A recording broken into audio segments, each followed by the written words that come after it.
Sillod bypass परिसरातील महामार्गावरती बस आणि दुचाकीची धडक, दुचाकी चालक जागीच झाला ठार. सिल्लोड शहर पोलीस ठाण्यात नोंद. आज सोमवार 16 मार्च रोजी दुपारी 3 वाजता माध्यमांना माहिती देण्यात आली की सिल्लोड शहरातील बायपास महामार्गावरील पूजा हॉटेलसमोर बस चालकाने दुचाकीला धडक दिली. यामध्ये दुचाकी चालक मय्यत आजीनाथ धोंडीराम फुले वय 20 वर्षे राहणार पिंपळगाव पेठ तालुका सिल्लोड जिल्हा छत्रपती संभाजीनगर याचा जागीच मृत्यू झाला आहे.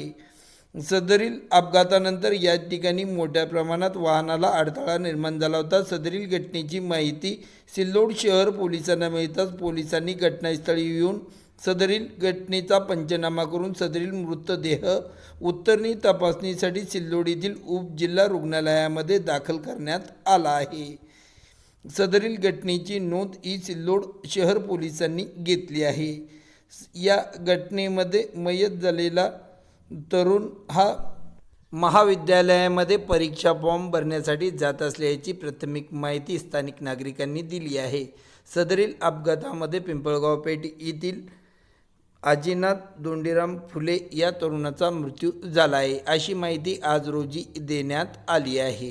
सदरील घटनेची नोंद ही सिल्लोड शहर पोलिसांनी घेतली आहे.